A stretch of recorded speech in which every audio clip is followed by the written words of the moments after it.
Halleluuja, Jeesus, tänu ja kiitus sulle tänasel päeval, et me võime kiita ja ülistada sind, tõsta kõrgeks sinu püha nime ja olla siin, et kiita sind kõigega, mis on me sees ja kõigega tõsta sind kõrgeks igas olukorras, issand. Halleluuja, ja ma tänan sind, et me võime seda teha koos teiega. Amen, nii et tõuse püsti, aja selg sirgu vaatamata olukordadele ja tõsta oma süda, oma hääl, oma käed ja lihtsalt kiida Jumalat sellisena, nagu sa oled kogu oma südamest. Halleluuja. Võid plaksutada kaasa meiega.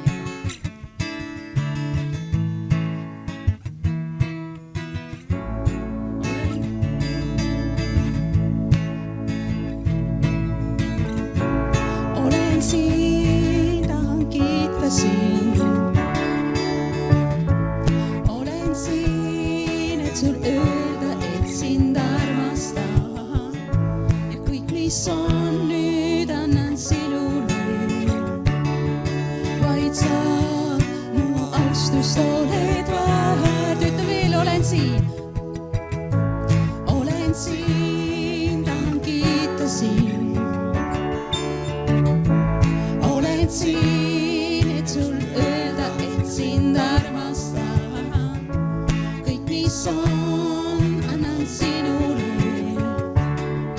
Vaid sa mu austust oled väärt. Halleluuja, sind armastan, Jeesus. Halleluuja, sa oled kuningas. Halleluuja, sind ülistan ja kiidan, imeline sa.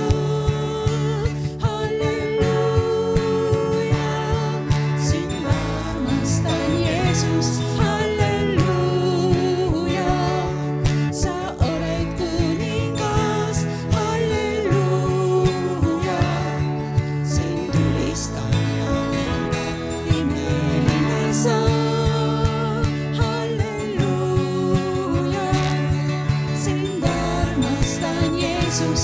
Halleluuja, sa oled kuningas. Halleluuja, sind ülistan ja kiidan, imeline sa. Olen siin, tahan kiita sind.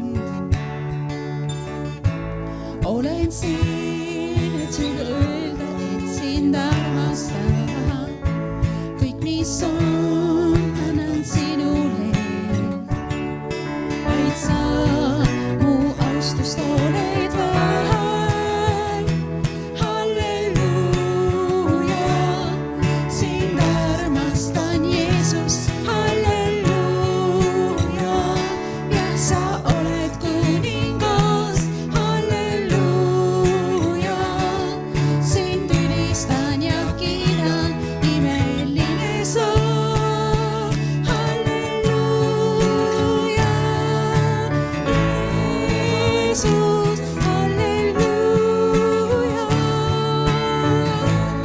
halleluuja, halleluuja, sind ülistan ja kiidan, imeline sa. Halleluuja, sind armastan, Jeesus. Halleluuja, sa oled kuningas. Halleluuja, sind ülistan ja kiidan, imeline sa. Kogu südamest ma kiidan sind. Kogu südamest ma toon sul austust. Kogu hingest sind ma ülistan. Sinu ees tantsime me koos. Kogu südamest ma kiidan sind. Kogu südamest ma toon sul austust. Kogu hingest sind ma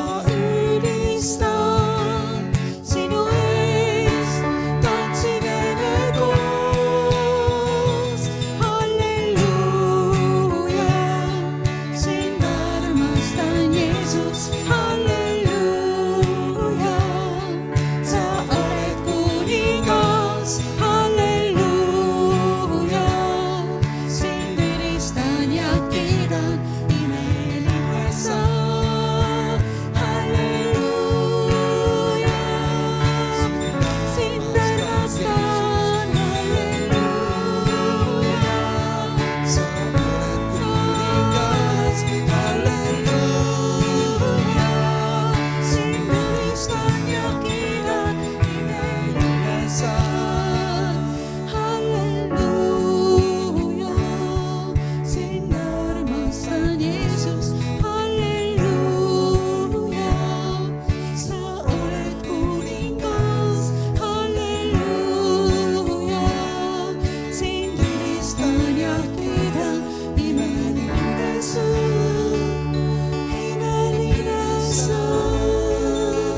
halleluuja. Kiitus sulle, Jeesus. Kiitus sulle, Jeesus.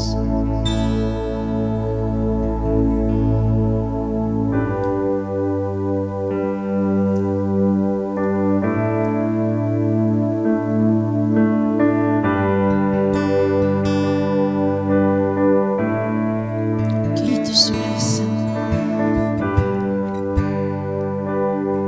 Viimastel päevadel on mu sees tõusnud kogu aeg see sama laul.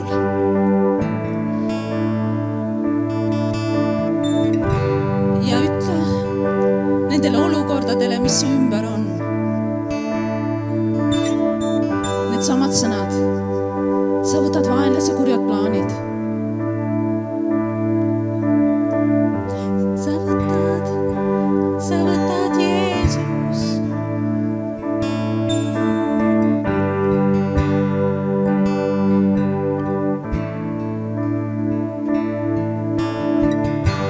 võtad vaenlase kurjad plaanid. Sa võtad vaenlase kurjad plaanid. Oh Jeesus, sa võtad vaenlase kurjad plaanid. Oh Jeesus, kiitus sulle. Sa võtad vaenlase kurjad plaanid. Sa võtad Jeesus, sa võtad vaenlase kurjad plaanid. Oh Jeesus, ma tänan sind. Sa võtad vaenlase kurjad plaanid. Sa võtad vaenlase kurjad plaanid. Sa võtad Jeesus, sa võtad vaenlase kurjad plaanid ja sa pöörad need heaks, pöörad need heaks. Sa võtad vaenlase kurjad plaanid. Sa võtad vaenlase kurjad plaanid. Oh Jeesus, ma tänan sind. Sa võtad vaenlase kurjad plaanid ja sa pöörad need heaks. Sa pöörad need heaks. Sa võtad vaenlase kurjad plaanid ja sa võtad vaenlase kurjad plaanid. Ma tänan sind, Jeesus. Sa võtad vaenlase kurjad plaanid ja sa pöörad need heaks. Oh, sa pöörad need heaks.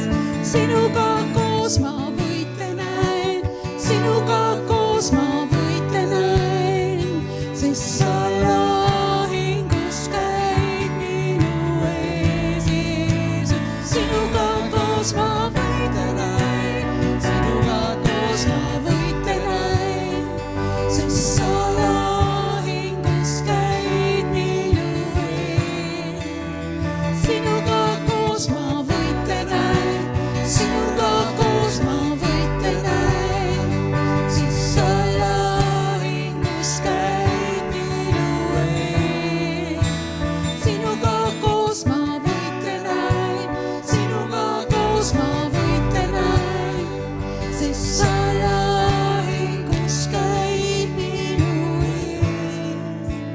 sinuga koos ma võitlen, sinuga koos ma võitlen, sest sa lahingus käid minu ees. sinuga koos ma võitlen, sinuga koos ma võitlen, sest sa lahingus käid minu ees. sinuga koos ma võitlen, sinuga koos ma võitlen, sest sa lahingus käid minu ees. sinuga koos ma võitlen, sinuga koos ma võitlen, sest sa lahingus käid minu ees. sinuga koos ma võitlen, sinuga koos ma võitlen, sest sa lahingus käid minu ees. sinuga koos ma võitlen, sinuga koos ma võitlen, sest sa lahingus käid minu ees. sa võtad Jeesus, sa võtad vaenlase kurjad plaanid, halleluuja. sa võtad vaenlase kurjad plaanid, o Jeesus, sa võtad vaenlase kurjad plaanid ja sa pöörad need heaks, pöörad need heaks. sa võtad vaenlase kurjad plaanid, sa võtad Jeesus, sa võtad vaenlase kurjad plaanid. sa võtad vaenlase kurjad plaanid ja sa pöörad need heaks, pöörad need heaks, sa pöörad need heaks, pöörad need heaks ja sa pöörad need heaks, pöörad need heaks ja sa pöörad need heaks, sa pöörad need heaks ja sa pöörad need heaks, pöörad need heaks. sinuga koos ma võitlen, sinuga koos ma võitlen, sest sa lahingus käid minu ees. sinuga koos ma võitlen, sinuga koos ma võitlen, sest sa lahingus käid minu ees. sinuga koos ma võitlen, sinuga koos ma võitlen, sest sa lahingus käid minu ees. sinuga koos ma võitlen, sinuga koos ma võitlen, sest sa lahingus käid minu ees. halleluuja, Jeesus, kiitus sulle, sina käid minu ees. halleluuja, Jeesus, ja ma tänan sind, oled kõike seda väärt. Jeesus, igal päeval me kiitust ülistust, oled kõike seda väärt. oled algus, oled lõpp, Jeesus, sina oled kõik ja sa väärid kogu au. kiitus sulle, Jeesus, oled kõike seda väärt.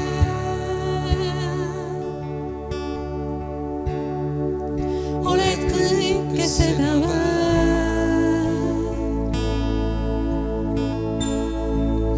oled algus, oled lõpp, Jeesus, sina oled kõik ja sa väärid kogu au.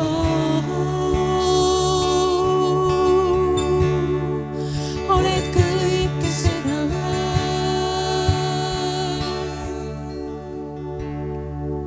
oled kõike seda väärt.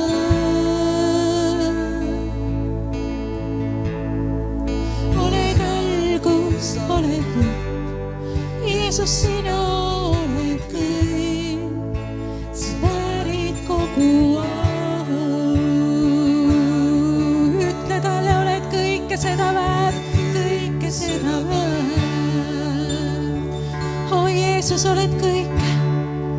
oled kõike seda väärt.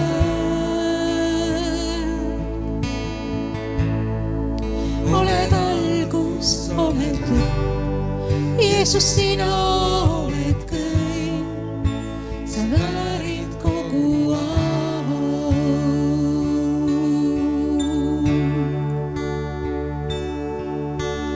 Päeval, ööl ja päeval austame sind.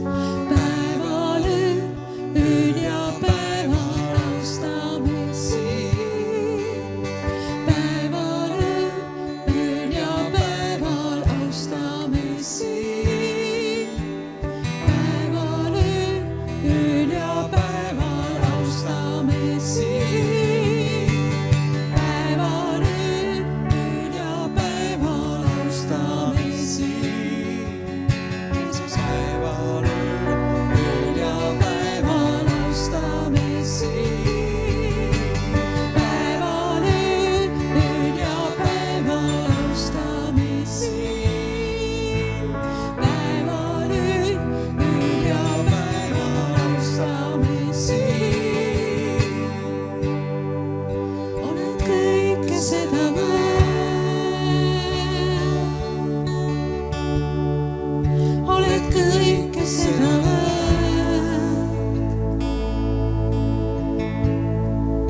Oled algus, oled lõpp, Jeesus, sina oled kõik ja sa väärid kogu au.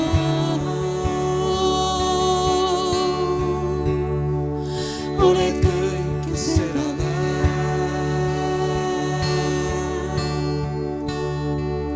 Oled kõike seda väärt.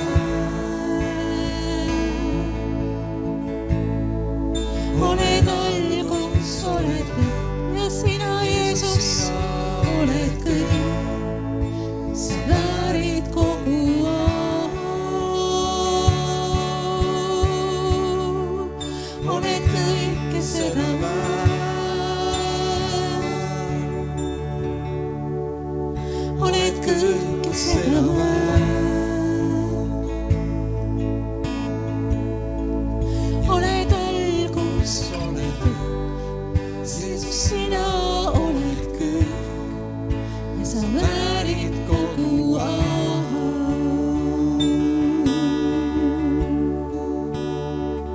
Jeesus, sina väärid au, Jeesus.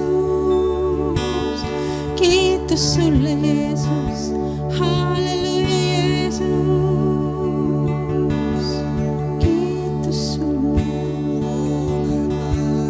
Sa väärid kogu au. Igal päeval, Jeesus, sa väärid kiitust au. Jeesus. Halleluuja.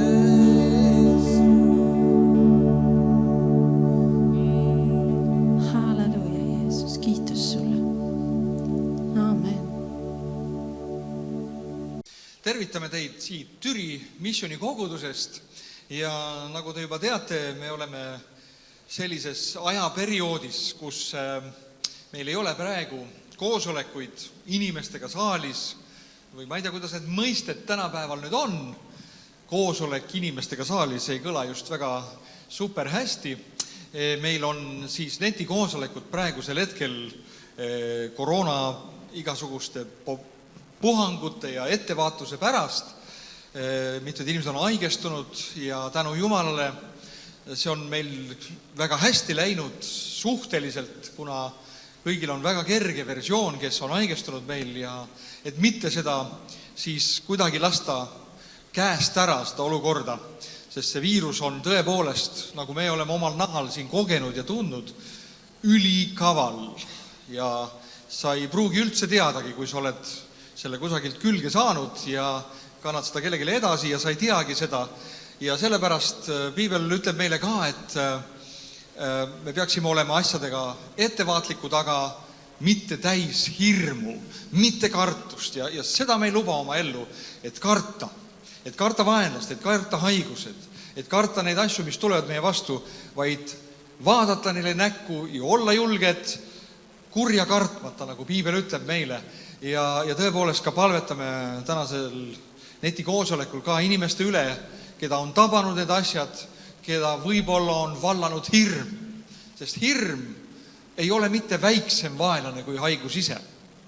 Me räägime vahest hirmust, selliseid naljalugusid ja kuidagi vahest muigame selle peale. Teate seda lugu, kuidas surm läks linna ja mees tuli talle vastu, küsis, et mitu inimest sa kavatsed tappa ja ta ütles, 5000. Ja päeva lõpuks oli 10 000 surnud. Ja siis küsis mees õhtul surma käest, et miks sa siis 10 000 võtsid, kui sa pidid ju 5000 lubasid võtta. Ja ta vastas selle peale nii, et mina võtsin 5000, aga ülejäänud 5 võttis hirm. Ja kui me sellist lugu kuulame tavaliselt, siis me muigame selle peale ja kuidagi huumoriga suhtume sellesse, aga paraku sõbrad, reaalsus on selles, et kartus ja hirm on need asjad, mis võivad sind sama hästi hävitada, teha haigeks, tuua sinu ellu halvavat ja paralüseerivat hirmu, mis paneb sinu elu peatama.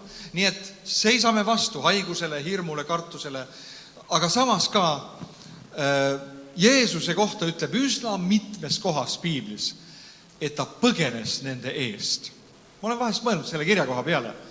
Kui väriserid tulid, võtsid maast kive, siis piibel ütleb, et Jeesus lihtsalt laskis varvast.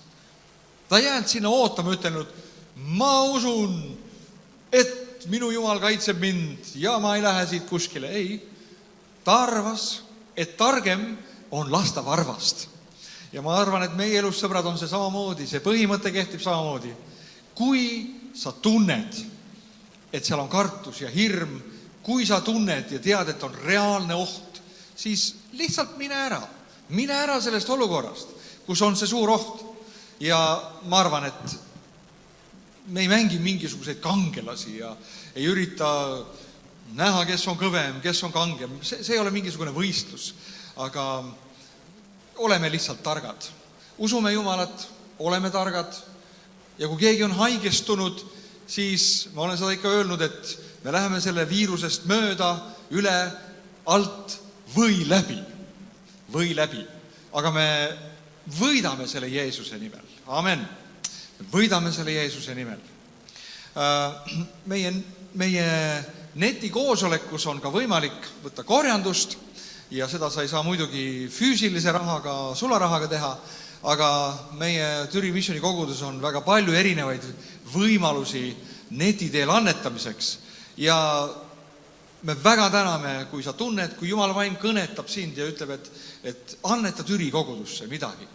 Külva sellesse pinda, Kesk-Eestisse kogudusse, kes sirutab välja inimesteni, viib evangeeliumi välja, aitab vaeseid, toidab näljaseid.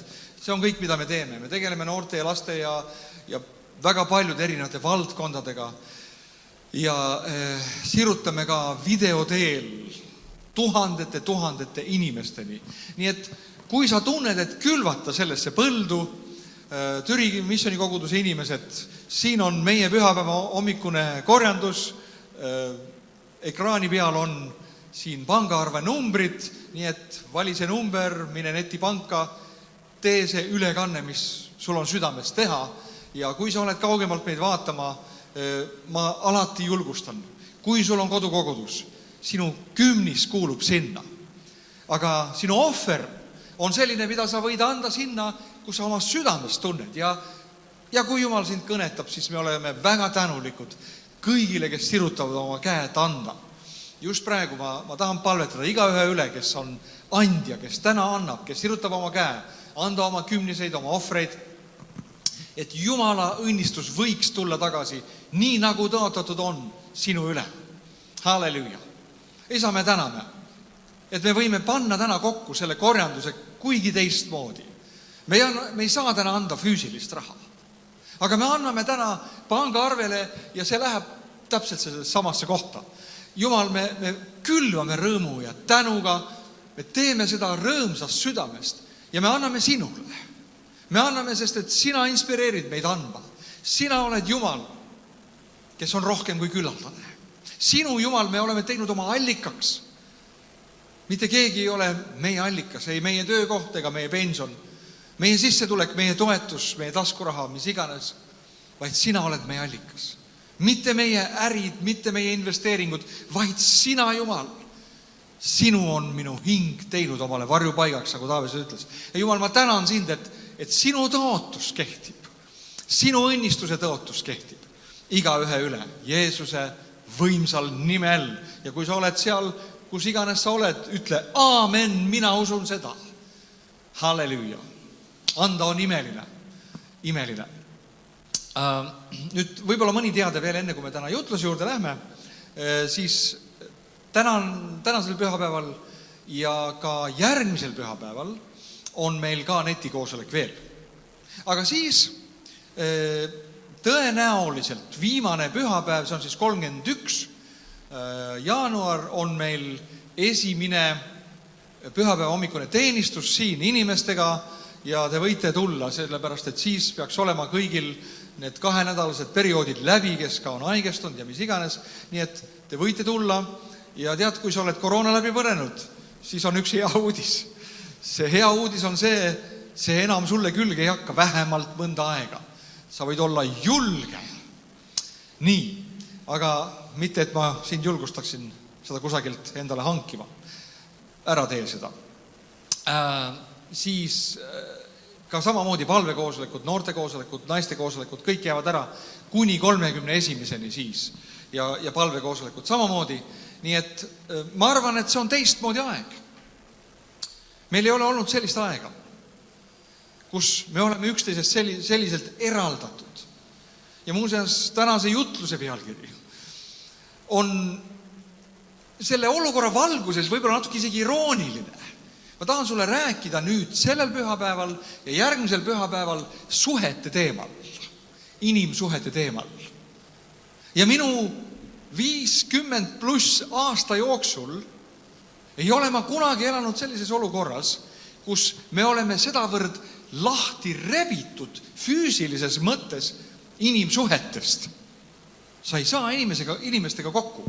Olukorrad on sundinud meid olema lahus üksteisest. Ja me saame sotsiaalmeedias või telefonitsi rääkida, aga see ei ole ikka see. Teate, kõige parem osadus on see, kui me ikkagi lähme kellegi juurde, oleme füüsiliselt koos, joome kohvi, räägime. See on hoopis midagi muud. Netikoosolek, see on nagu, ma ütleksin, see on nagu hädaväljapääs. See ei ole päris kogudus. Aga kui me tuleme jälle kokku, näeme üksteist, saame tervitada, saame üksteise eest palvetada, üksteist julgustada, see on hoopis midagi palju paremat. Niisiis, palvetame ennem veel ükskord lühidalt, sest ma arvan seda, et kui me Jumala sõna hakkame vastu võtma, siis on väga oluline oma süda selleks valmistada. Ja see, kes meie südame selleks saab valmistada, on Püha Vaim. Ja palume, et Püha Vaim teeks meie südame pinna vastuvõtlikuks nüüd Jumala sõnale. Kallis Isa, me täname sind, et me võime võtta sinust sõna vastu. Nagu Jakobus ütleb, ühe vaikse ja tasase südame alandlikkuses. Isa, sinu sõna on alati hea. Ükskõik, kas see on julgustav, korrigeeriv, noomiv, ükskõik, mis liikis see sõna ei oleks, see on alati hea. Ja Isa, sellepärast me teeme otsuse, mis iganes täna jutlustaja ei kõneleks. Me võtame selle vastu oma südame pinna sisse.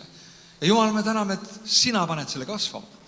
Ma tänan, Püha Vaim, et sa kastad täna Jumala sõna seemet ja sa paned selle kasvama. Ja see toodab meile vilja 30, 60 ja 100-kordselt. Amen. Halleluja. Ma olen juba põnevil, ma ei tea, kas sina ka. Mul tuli südamesse selline teema, mis on sedavõrd pikk, et seda kindlasti tänases koosolekus ei jõua ära jagada ja see on väga mitmetahuline teema, kui me räägime suhetest. Ma tahan hakata peale sellise kirjakohaga täna, 1. Moosese 2.7. Ja ma loen siit teises peatükis mõned salmid. Kõigepealt loen 7. salmi.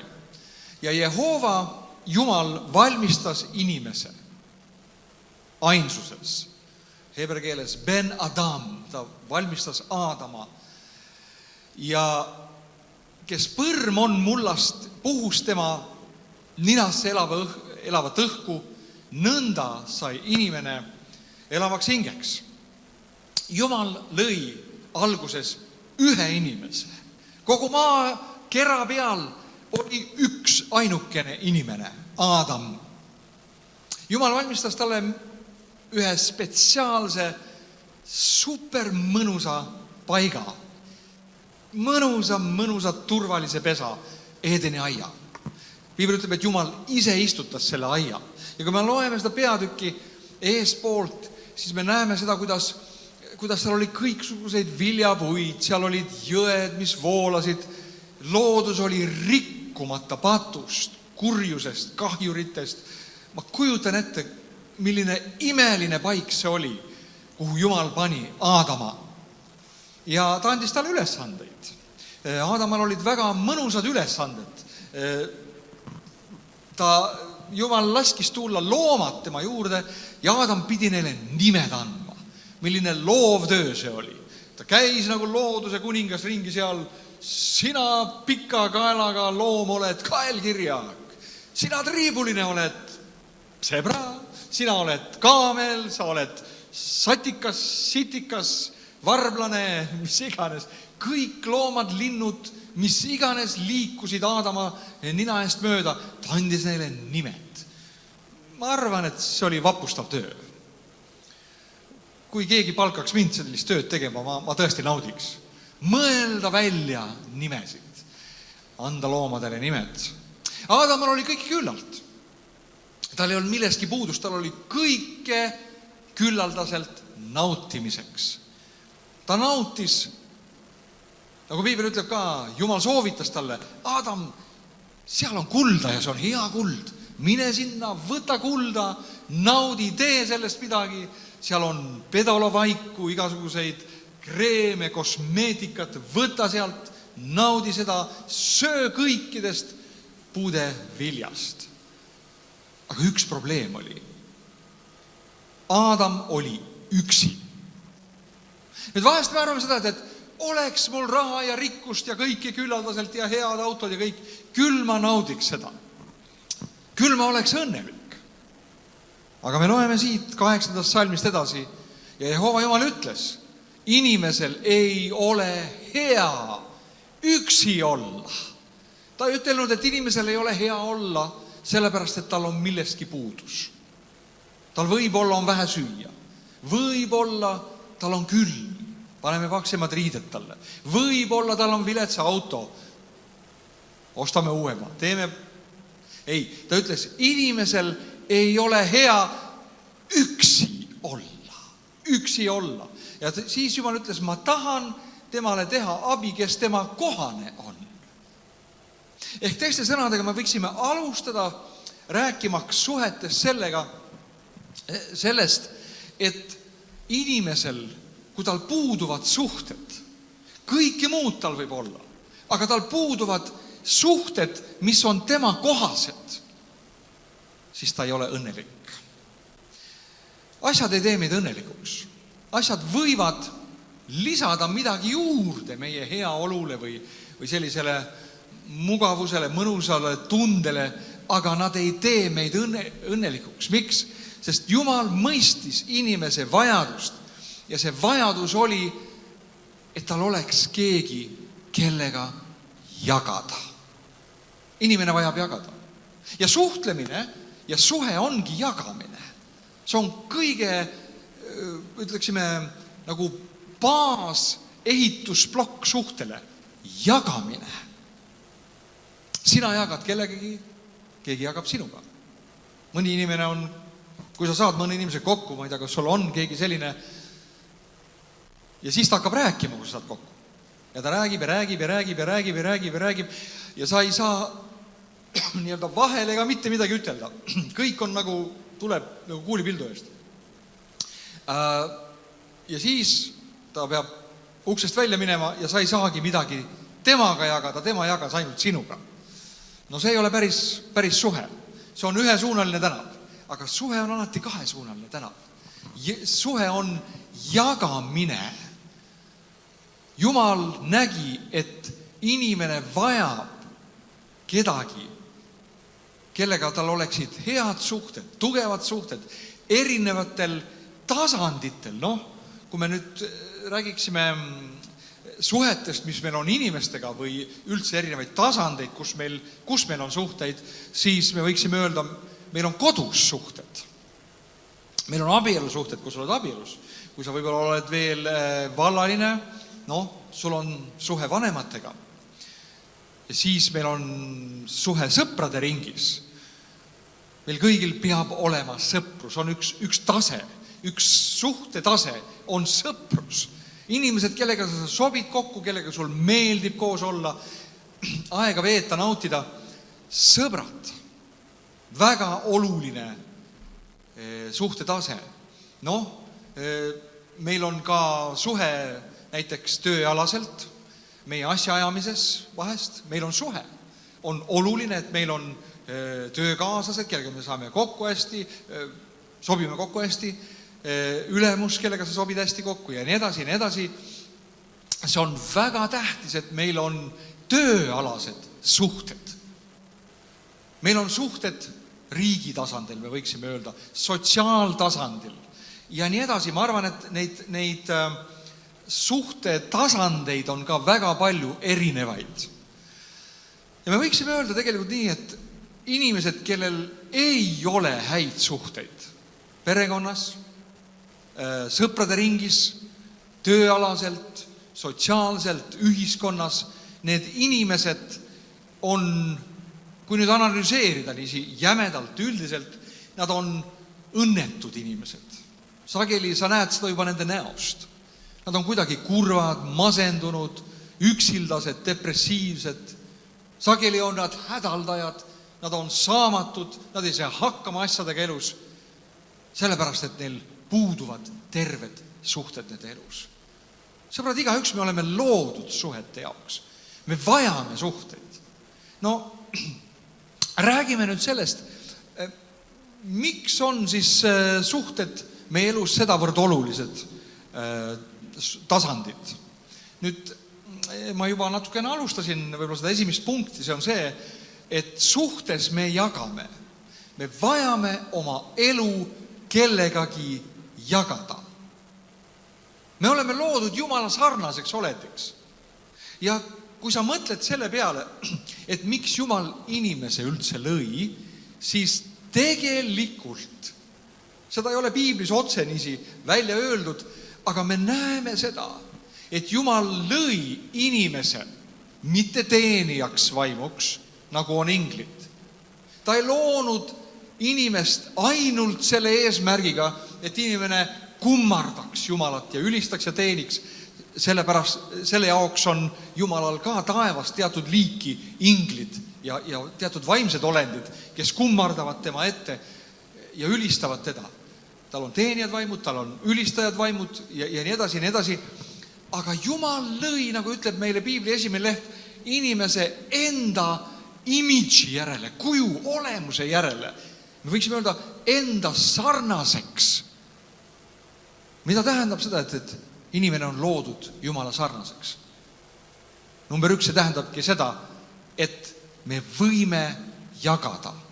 Me võime jagada üksteisega, aga me võime jagada ka Jumalaga asju.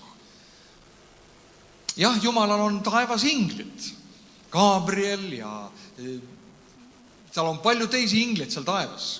Mõned nimed on ära toodud piiblis. Ja loomulikult Jumal räägib nendega, ta suhtleb nendega, ta läkitab neid teatud ülesanne ja funktsiooniga välja. Aga sõbrad, ma tahan sellest ka kindlasti ühel korral jagada suhtest Jumalaga. Aga täna me räägime sellest, et me oleme loodud Jumala sarnaseks, see tähendab, meis on vajadus suhelda nii, nagu Jumalal on vajadus suhelda inimesega.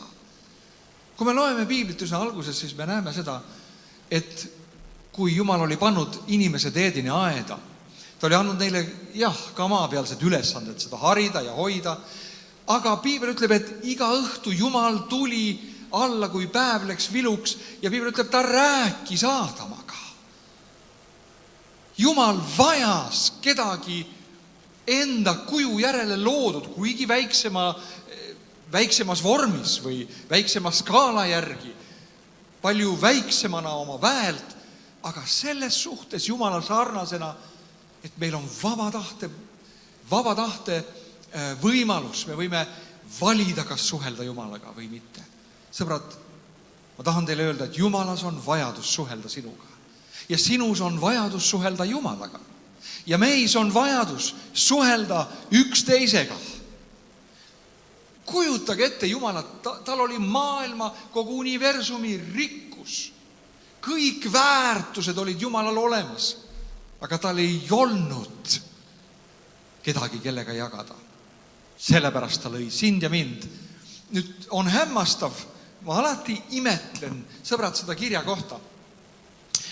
Aeg-ajalt läbi ajastute on Jumalal olnud inimesi, keda ta on leidnud, kes on olnud nii-öelda Jumala sõbrad, need, kes on suhelnud ühel erilisel tasemel Jumalaga.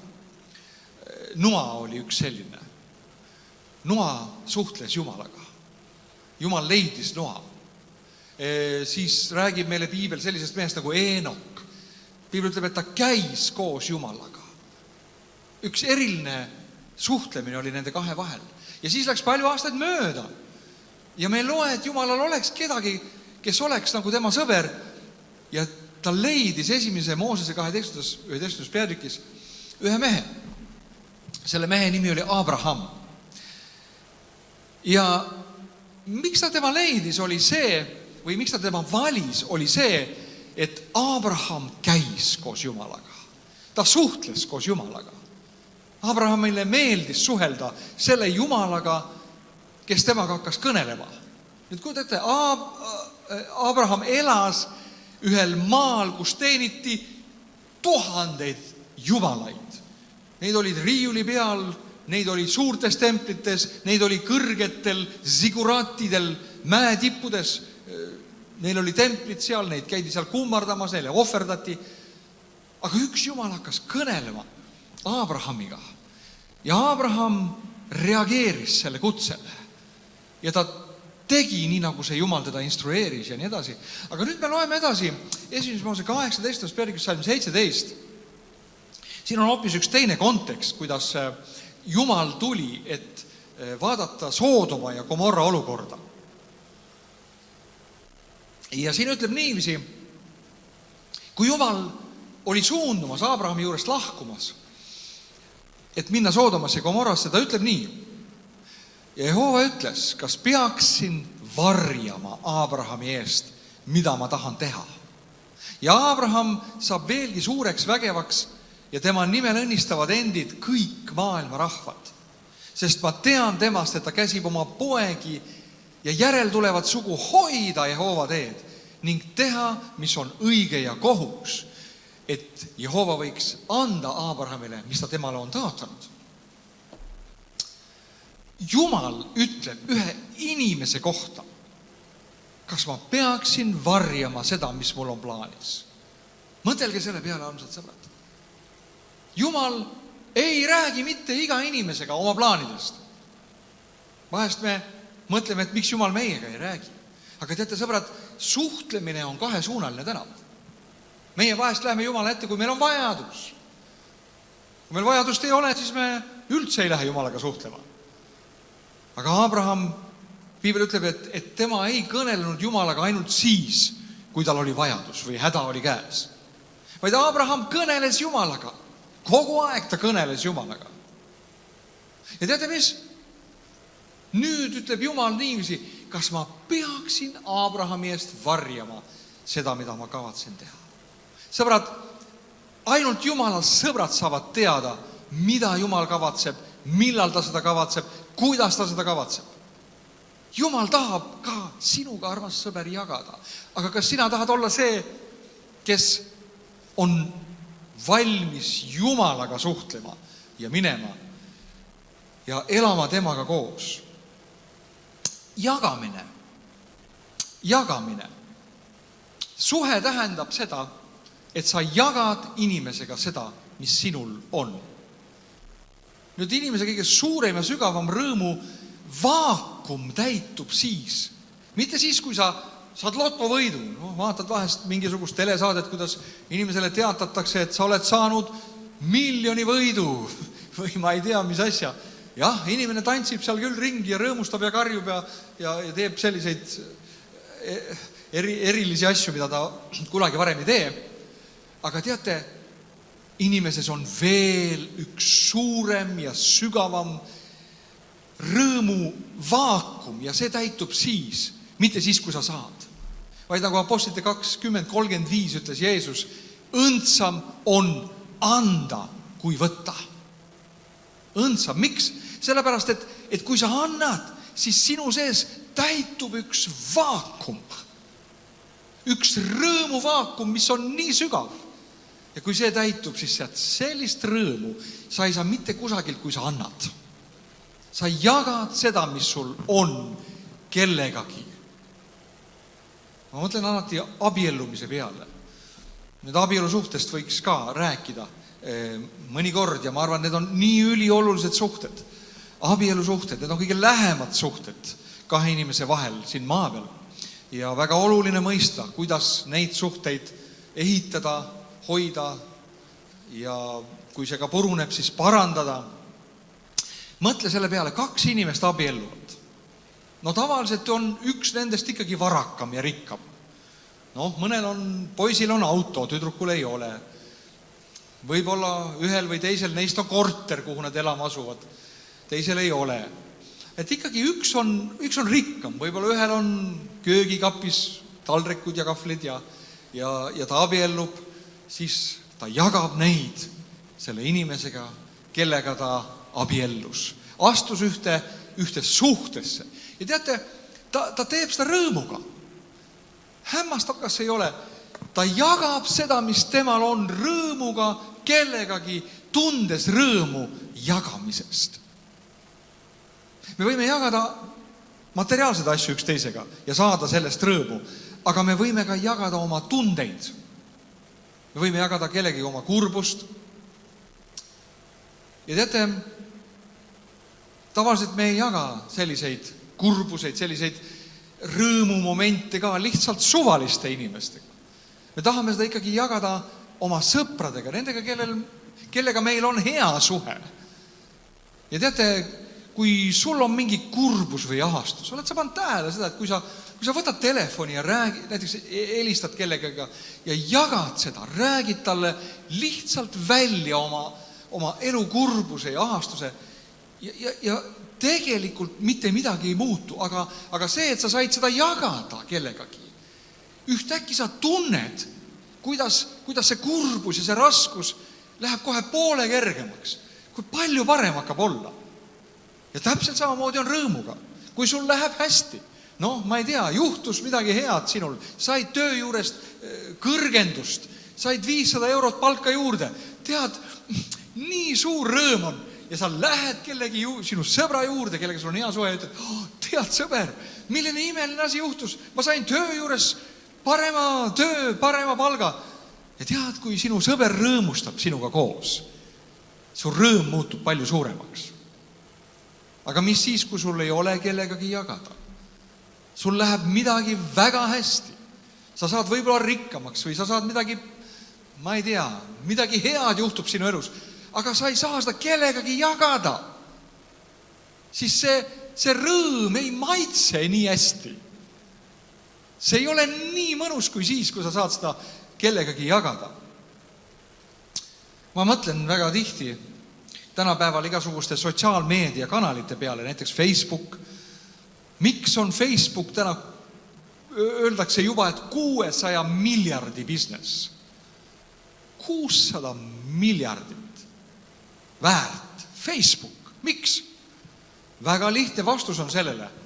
See on koht, kus inimesed saavad oma elu jagada teistega. Ja siis pannakse pöidlaid püsti seal, tead, mul on hea meel, oi. Naised panevad tavaliselt oma uusi pilte, oma uute soengutega ja seal tuunitud ülesse. Ja siis kõik teised naised tavaliselt kirjutavad, oi, sa oled nii kena, oi kui armas, nii ilus kõik. Ja siis pöidlad tulevad sinna hästi palju ja siis See on palju parem tunne ühele naisterahvale, kui keegi, kui ta saab seda kellegagi jagada ja kui keegi reageerib sellele. Kujutate, kui kohutav see oleks. Sa paned oma ilusa pildi sinna ja mitte ühte reageeringut. Kohutav. Kas ei ole? Aga see on koht, kus sa saad jagada oma elu. Inimesed jagavad Facebookis igasuguseid asju. Käisin saunas. Nüüd söön kartulit ja, ma ei tea, põhjapõdraliha pohlamoosiga. Paned pildi sinna juurde, kõik kirjutad, oi kui ilus, kui maitsev see kindlasti on ja nii tore ja tunnevad sinu rõõmu kaasa. Sa lähed kuskile puhkusele palmi alla, paned seal pilte kõik, kuidas türkiis sinine meri loksub. Sellest vist ei ole praegu hea rääkida, ma tean, et see natukene ärritab inimesi, sest eriti palju ei saa kusagile türkiis sinisele mere äärde minna. Sellepärast on hea oma vanu puhkuse pilte vaadata aastast 2019. Aga jällegi, inimesed rõõmustavad sinuga, kui sul on raskus. Sa kirjutad sinna, sõbrad, minu pereliige haigestus või sattus õnnetusse, palvetage. Ja tead, kõik hakkavad kirjutama, me palvetame, me seisame koos sinuga.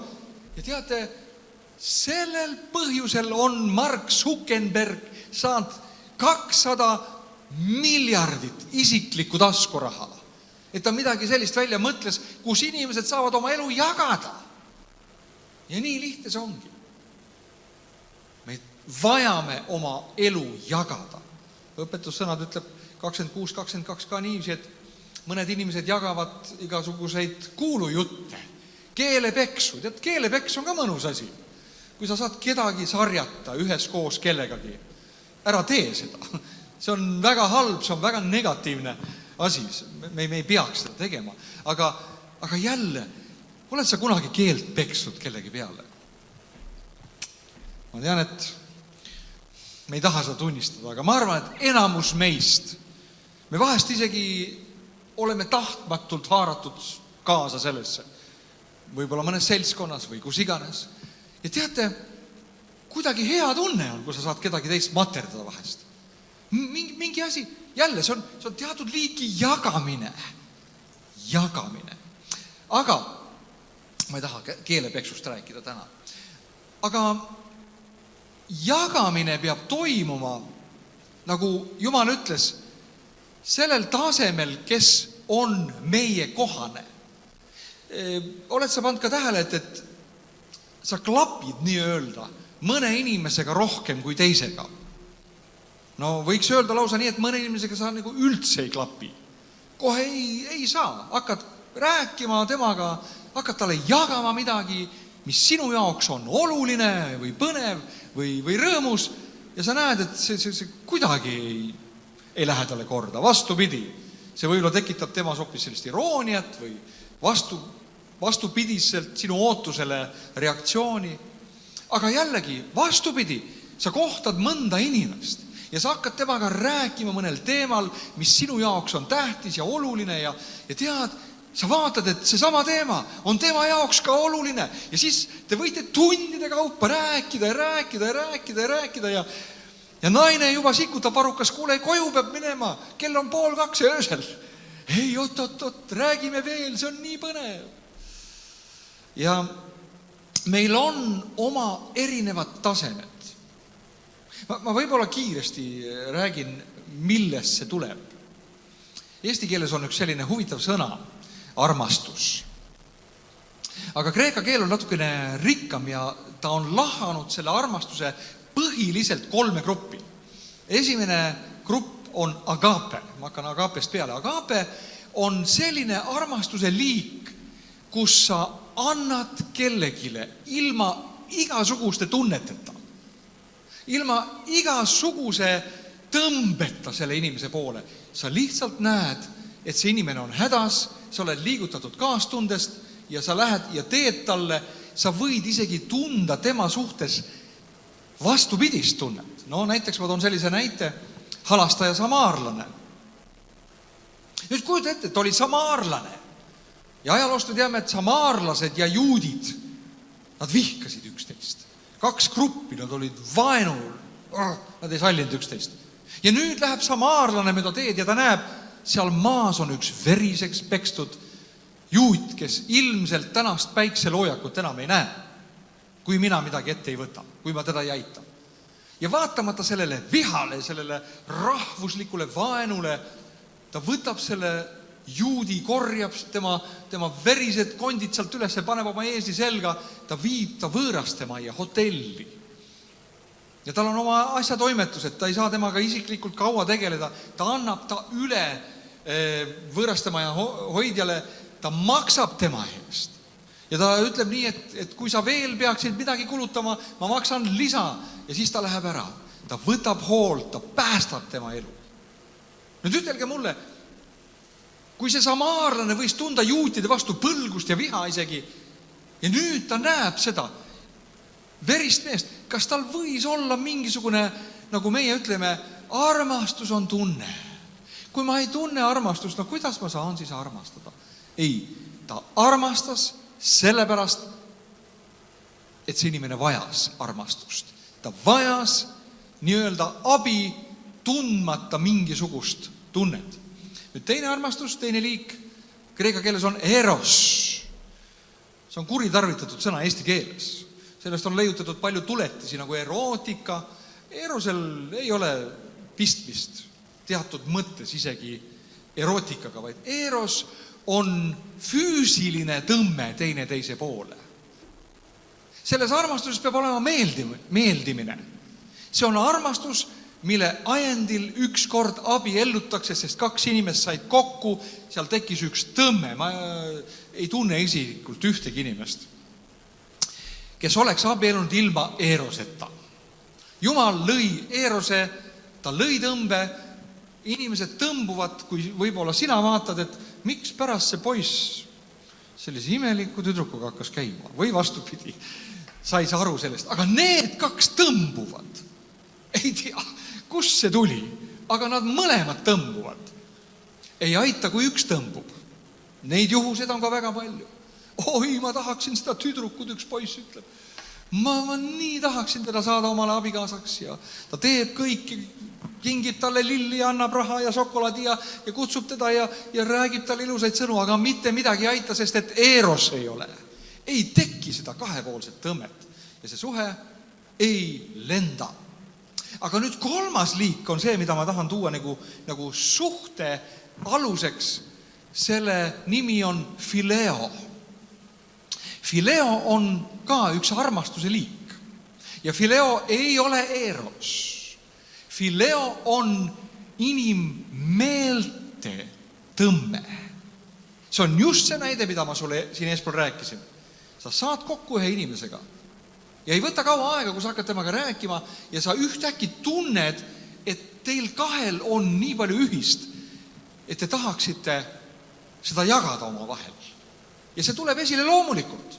See ei ole sunnitud, seal on tõmme, aga see ei ole nüüd mitte mingisugune erootiline asi või me oleme taandanud armastuse kõik ühele asjale ja see on mingisugune selline erootiline, seksuaalne tõmme. Ei ole. On olemas ka selline tase armastuses, kus ei ole seda osa üldsegi. Sellepärast fileo saab olla ka samast sugupooltest inimeste vahel. Nad sobivad, nad klapivad. Väga hea näide 1. Samueli 18. peatükis salm 1 räägib Taavetist ja Joonatanist. Kui need kaks said kokku, siis Piibel ütleb, et Joonatani hing oli ühte köidetud Taaveti hingega ja Joonatan armastas teda nagu oma hinge. Hästi huvitavad sõnad siin, kas ei ole. Kui need kaks said kokku, siis nad tundsid, kuidas nende hinge tasandil, nende intellektuaalsel tasandil nad kuidagi mätsisid, kuidagi klappisid. See ei olnud isegi vaimulik asi, aga see on üks tase. Ja kui sa uurid nende kahe mehe iseloomu ja tegusid ja nad on väga sarnased, neil oli väga palju ühist. Kahjuks nende sõprus ei kestnud väga kaua, aga me näeme siin seda, et fileo on väga oluline osa suhetest. Ma usun, et me vajame sellist tõmmet üksteise poole. Jah, ma tean, sa võid rääkida ükskõik millise inimesega, millestki. Aga selles ei ole seda fileot. Ei ole sellist armastuslikku tõmmet teineteise poole. Nii et väga oluline suhe on jagamine. Teiseks on oluline suhe selle jaoks, et täiendada üksteist ja aidata üksteist. Ma usun, et Jumal on andnud meile kõigile ühe elu ülesande. Mis sinu elu ülesanne on? Võib-olla sa ei tea seda täna veel. Võib-olla sa tunnetad. Võib-olla sa hakkad selle poole liikuma. Ma ütlen sulle, armas sõber, ükskõik, mis sinu elu ülesanne ei oleks, sa vajad selleks teisi inimesi. Sa vajad neid, kellega koos teha. Sa ei saa üksi täita oma elu ülesannet. Miks? Sellepärast, et sul lihtsalt puudub see potentsiaal. Sul ei ole andeid, ressursse, võimalusi. Sa vajad teisi inimesi, kes tulevad, kes teevad mingi osa võib-olla sellest sinu elu ülesandest, aitavad sind selles. Võib-olla sa vajad inimesi, kes varustavad. Võib-olla sa vajad inimesi, kes teevad suurema osa sellest ära isegi. Aga see on sinu elu ülesanne ja funktsioon. Me vajame üksteist, et üksteist aidata ja üksteist täiendada. Inimesed on erinevad. Jumal on loonud meid kõiki erinevad. Mõnel inimesel on väga kiire tehniline taip. Oled sa pannud seda tähele? Kui ta istub arvuti taha, klõbistab natukene hiirega seal, juba asjad lähevad käima. Teine inimene, ta kardab seda hiirt kätte ka võtta. Ta tunneb hirmu selle hiire ees. Arvuti ees, tehnika ees. Ma tean inimesi, kellel on täielik tehnikafoobia. Aga miks? Sellepärast, et ta on loodud selliselt. See ei ole tema rida. See ei ole tema ülesanne. Aga ta vajab kedagi, kes on osav selles, kes tuleks ja aitaks teda. Me kõik vajame üksteist. Ja sellepärast, sõbrad, me vajame suhteid. Jumal ootab, et me teeksime suuri asju, aga me teeksime koos suuri asju. Me vajame üksteist selle jaoks. Nüüd, kui me räägime kogudusest, mina olen koguduse pastor, aga mina ei ole kogudus. Mina ei ole kogudus. Kogudus on liikmed. Paulus räägib korintlastele Kristuse ihust, millel on liikmed. Ja see on nii hea pilt minu arust, kui sa vaatad iseenda füüsilist ihu, see on iga päev meie ees. Kui sa näed, et siin on sõrmed, siin on kõrvad, siin on pea, siin on suu, siin on jalad, siseorganid, nahk, sellised osad, mis teevad sind võluvaks, atraktiivseks võib-olla, mis teevad sind tugevaks, ma ei tea, inimesed on erinevad, ja, aga mis ma tahan öelda on see, et kui kogudus oleks üks liige, kui kogudus oleks pastor, mõnes koguduses vahest liikmed suhtuvadki niiviisi. Pastor, sina pead tegema kõik ära. Sina saad palka, meie tuleme ja sa pead meile hästi jutlustama ka. Ja kui ei ole hea jutlus, me ei tule enam kogudusse ja me ei anna raha enam kogudusele. Teeme streiki, kas ei ole? Aga sõbrad, mul on teile uudis. Kogudus ei ole pastor, vaid kogudus on ihu, sina oled üks liige. Sinul on oma anded, sinul on oma funktsioonid ja Jumal tahab seda, et sa täidad oma ülesannet. Sellepärast me vajame suhteid. Ma olen vahest mõelnud, ma ikka rutan endast ette, sest et ma tahan kindlasti rääkida abielusuhetest ükskord, sest see on oluline suhe, aga ma võib-olla täna ütlen ühe lühikese mõtte. Jumal lõi mehe ja naise täiesti erinevateks olenditeks. Täiesti erinevateks olenditeks. Ja teate, väga sageli, kui mees ja naine on omadega puntras ja nad lähevad lahutama oma abielu, siis suurim vabandus või põhjus selle tuuakse, me oleme nii erinevad. Ja aamen selle peale, te oletegi erinevad. Te peategi olema erinevad, sest Jumal on teid loonud erinevaks. Aga kui te tunnete ära ja tunnetate ära oma funktsiooni. Mis on sinu funktsioon? No näiteks mehed ja naised.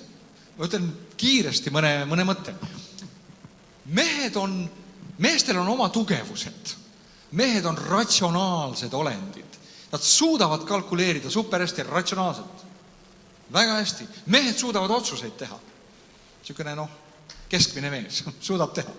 Kui ta just ei ole kuskil tuhvli alla pandud või hullemasse kohta veel naise poolt, siis mehes on üldiselt see võime. Ta suudab teha otsuseid, ta suudab juhtida. Ta suudab näha asju teatud viisil. Jumal on selle and temale. Aga mehel on suur puudus. Mees ei oska nii hästi olukordi tunnetada. Ja see, kes oskab tunnetada, on naine. Naine tunnetab. Naine saab aru ridade vahelt.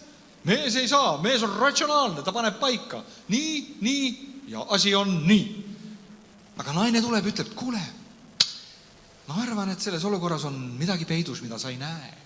Ja see on see olukord. Ja teate, nüüd kui sa mõtled, kui imeliselt on Jumal mehe ja naise loonud, et kui sa nüüd paned need kaks kokku, nende erinevused, siis nende erinevustest tulebki selle suhte tugevus. See, et me oleme erinevad, ei ole mitte meie nõrkus, vaid see on meie tugevus, armsad sõbrad. Mees teeb otsuse, aga naine annab head nõu selle põhjal, mida tema näeb ja tunnetab. Hoopis teine vaatepunkt asjale. Nii kolmandaks me vajame suhteid selle jaoks, et teine teiselt õppida ja teine teist õpetada. Elu on liiga lühikene, et õppida oma vigadest, et kõik nullist ise leiutada. Mõned inimesed on sellised. Nad arvavad, et ei, ma pean üksi saama hakkama. Eestlasel on eriti selline väga rumal kalduvus. Ei, ma ei õpi kelleltki, ma ei kuule, ma tean. Ja siis ta ei tea ja siis ta hakkab seda leiutama ja nii me leiutame elus 100 korda jalgratast, mis on juba 1700-ndatel leiutatud. Oleks ju palju lihtsam, kui me kutsuksime ühe oma sõbra, ütleksime, kuule, me oleme puntras omadega, aga ma arvan, et sul on kogemus. Sa oskad neid asju teha. Kuule, tule ja õpeta meid. Ja siis keegi tuleb ja õpetab meid. Ta jagab seda kogemust, mida ta on õppinud, millest ta on hea, millest ta on osav. Teate, kui oluline on noored õppida vanematelt inimestelt. Ma arvan, et targad noored ei ütle kunagi nii, mis sina vanaemad tead, et te elasite mingi kivi ajal, vaid tark noor on see, kes läheb, istub vanaema juurde sohva peale, ütleb, vanaema, räägi mulle nendest asjadest. Räägi mulle oma kogemustest elus. Ja teate, jah, tal on see kogemus võib-olla teisel kujul, sest see aeg oli teine, aga see kogemus kordub sugupõlvest sugupõlve, kuigi erinevatel vormidel. Ja vaadake, me vajame selle jaoks suhteid erinevate sugupõlvede vahel. Me vajame suhteid, mis on tugevad. Nagu ütles 2. Timoteuse 2, Paulus Timoteusele, mida sina oled minult paljude tunnistajate abil kuulnud, see anna ustavate inimeste kätte, kes on osavad õpetama ka teisi. Nüüd vaata, selles kirjakohas on mitu sellist taset. Esimene on see, mida sina, noor Timoteos, oled minult vanalt Pauluselt kuulnud. Paulus treenis Timoteost. Ta andis talle edasi, mida ta oli Jumalaga kogenud. Ta andis talle edasi olulisi, elulisi asju. Sa võid seda lugeda tema kirjadest. Väga paljus on ka Timoteose kirjades sellised instruktsioone. Ta ütleb, sina, Timoteos, anna see nüüd omakorda edasi ustavate inimestele. Ustavatele, miks? Sellepärast, et ustavad annavad edasi.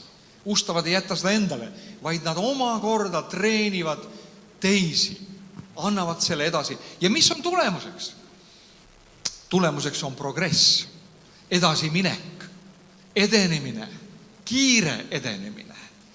Iga sugupõlv ei pea leiutama neid asju jälle nullist, vaid me võime õppida eelmiselt võtta, panna praktikasse ja anda edasi järgmisele sugupõlvele. Ja siis me oleme progressiivsed, mitte stagnantsed. Me ei hakka leiutama jälle neid samu asju, millega eelmised sugupõlved on pannud puusse, vaid me juba väldime neid vigu ja omistame neid asju, mis viivad asja õnnestumisele. Nüüd ma tahaksin veel mõnest asjast rääkida. Suhete loomisest, suhete hoidmisest, säilitamisest, värskendamisest ja purunemisest. Luuka 16:9 on kirjutatud nõnda. Tehke endile sõpru. Ma ei hakka tervet seda teksti aja pärast lugema. Aga Jeesus ütles, tehke endile sõpru. Ma aina kohtan inimesi, kes kogu aeg hädaldavad ja ütlevad, et mul ei ole sõpru, keegi ei taha mind oma sõbraks, ma olen üksinda, keegi ei kutsu mind, keegi ei pane mind kuskile midagi tegema. Õpime Jeesuselt. Mida tegi Jeesus, kui ta tuli siia maa peale? Esiteks, kuidas me saame siis teha endile sõpru? Punkt number 1. Võta initsiatiivi. Kui Jeesus tuli siia maa peale, siis ta kutsus enda järele 12 meest. Ja kui ta kutsus need 12 meest, nad olid midagi kuulnud Jeesusest. Aga neil ei olnud mingit suhet. Mitte mingit suhet. Aga 3 aastat läheb mööda. Ja Johannes evangeeliumi 15. peatükis salm 15 ütleb Jeesus, ma olen teid nüüd kutsunud oma sõpradeks. Sõbrad, kui imeline see on. 3 aastaga tekkisid selles Galilea rabi ja nende 12 mehe vahel üks suhe, mida Jeesus ütleb. See on tõeline sõprus meie vahel.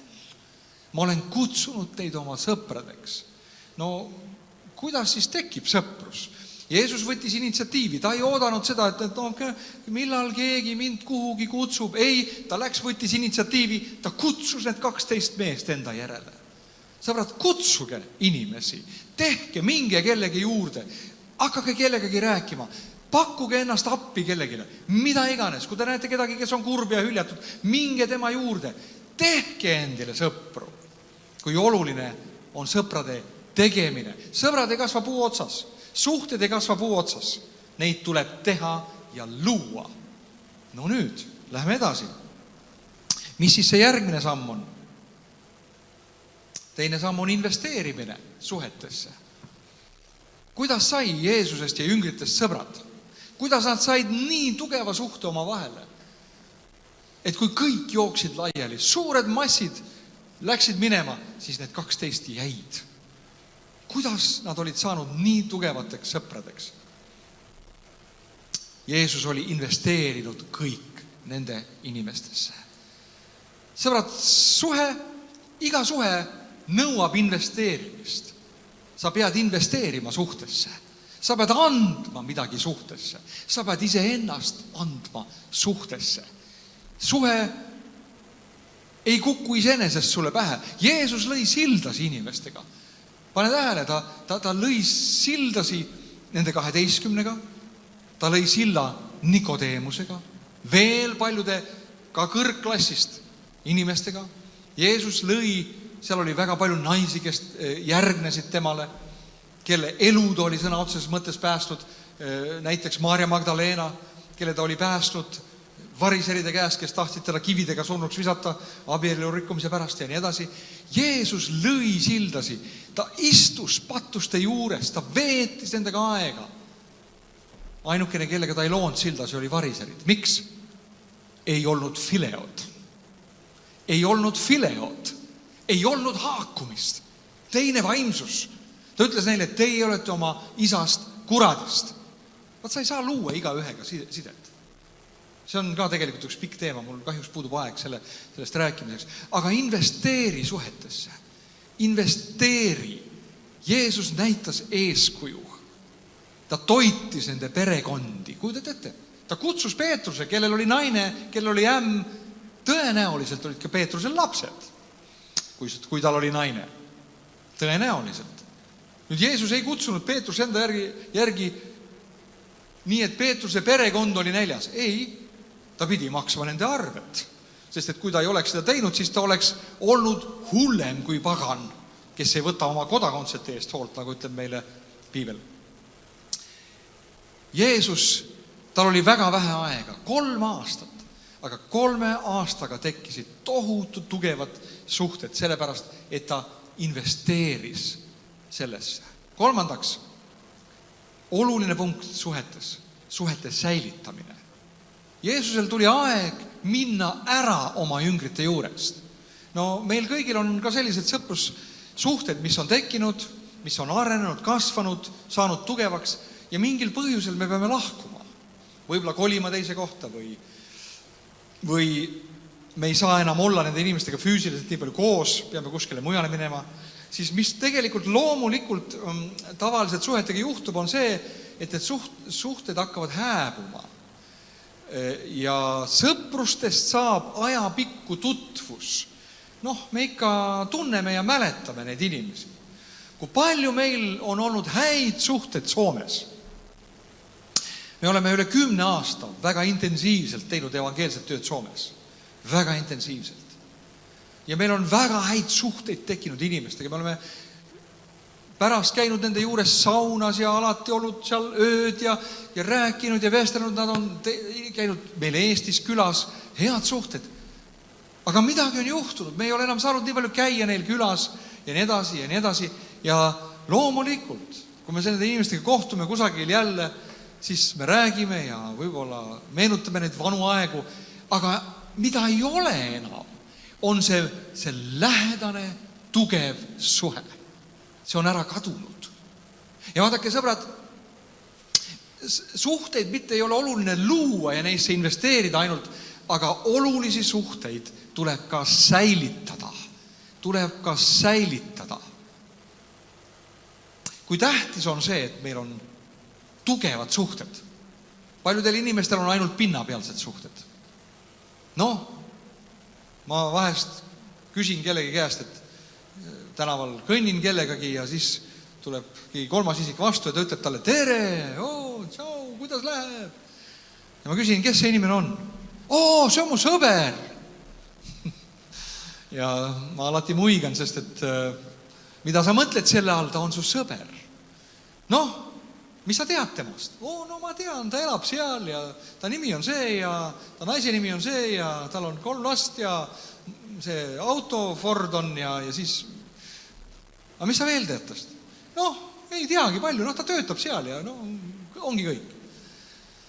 Sõbrad, me vahest arvame seda, et osad inimesed on meie sõbrad, kes tegelikult on ainult juhututtavad. Me vajame rohkem sügavamaid suhteid.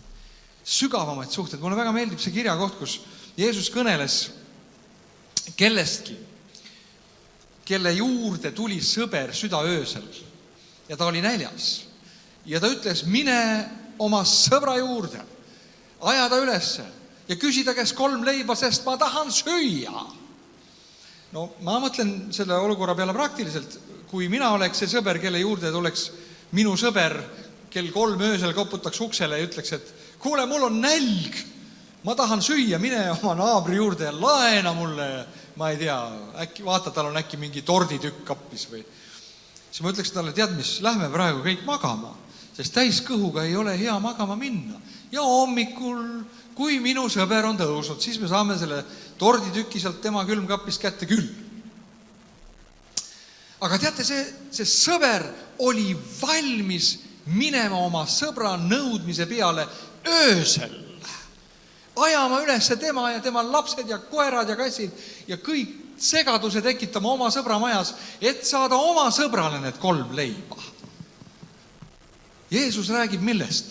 Ta räägib suhte tugevusest. Tee endale selline test. Mõtle selliste sõprade peale sinu elus, keda sa nimetad oma sõpradeks.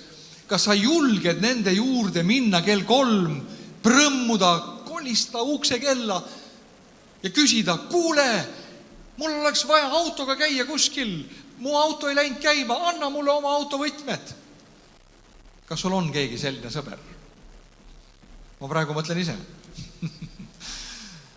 Mõni ikka oleks vist. Ma arvan, et mul on mõni selline sõber. kelle juurde ma tõesti julgeksin helistada öösel, mis iganes kell. Mul on häda, mul on vaja su autot. Anna mulle oma autovõtmed. Ja ma tean seda, et see inimene, ta ei kahtle, ta annab mulle selle. Kindlasti annab. Ja isegi ilma peale käimiseta, nagu Jeesus siin ütles, et vahest meie peale käimise pärast asjad juhtuvad. Ja. Aga mis ma tahan öelda on see, et need, kes sinu pilti Facebookis laigivad, ei ole sinu sõbrad päriselt. Ära lase ennast petta, vaid sõbrad, nagu ütleb õpetussõnades 17:17, tõeline sõber armastab igal ajal ja hädas tuleb ilmsiks, kes on vend. Testid on need, mis panevad sinu suhted proovile ja näitavad, kui tugev on tegelikult sinu suhe või kui nõrk see tegelikult on. Suhete purunemine ja taastamine on suhted, mis purunevad. Ja mõned inimesed on väga suurepärased suhete purustajad. Ma tunnen mõningad selliseid. Nad oskavad hästi purustada suhteid. Ütlevad seda, mida keel toob suhu, pum. No loomulikult on ka olemas selliseid sõpru, kellele sa julged öelda vahest kõva sõna ja kõvasti ja väga ebameeldivalt, aga on vaja. Sa julged seda öelda. Aga teise sõbraga sa pead kõndima nagu munakoorte peal, et see katki läheks. Suhe on habras. See inimene solvub kergesti, ta haavub kergesti. Kergesti hakkab nutma ja pahandub ja läheb masendusse ja siis sul on suur probleem. Sa oled purustanud ühe suhte. Aga on olemas selliseid olukordi, kus sa pead tegema valiku sõpruse ja sõpruse vahel. Minu elus on olnud selliseid juhuseid, kus keegi tuleb minu juurde ja ütleb, kui sina oled sellega sõber, siis mina sinuga sõber ei ole. Ma ei tea, kas sulle tuleb tuttav, et selline olukord. Ja. See on väga raske valik. Aga sa pead vahest selle valiku tegema. Elu toob selliseid valikud. Mida sa siis teed? Mida sa siis teed? Me ei saa kõiki suhteid säilitada. Mõned suhted purunevad mitte meie valikuliselt isegi.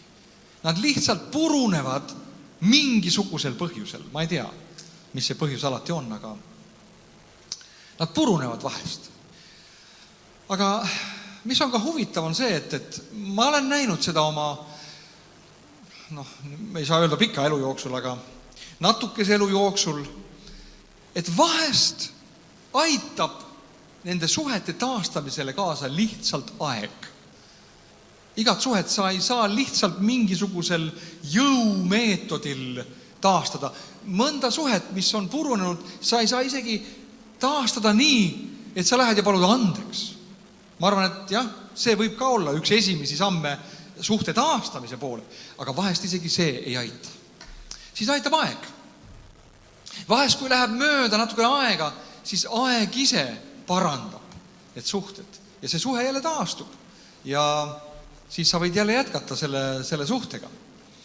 Aga mis ma tahan öelda? Ma tahan lugeda sulle viimase kirja koha. Mida me peame valvama oma suhetes?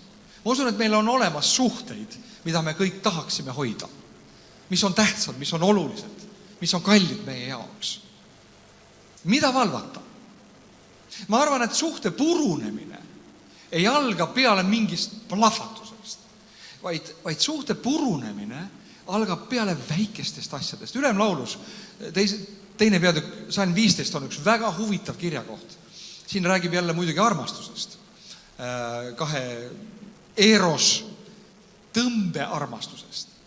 Ja ta ütleb nii, võtke meile kinni rebased, väiksed rebased, kes rikuvad viinamägesid, sest meie viinamäed õitsevad. Huvitav kirjakoht. Võtke kinni väiksed rebased. Suhte purunemine algab väikestest asjadest.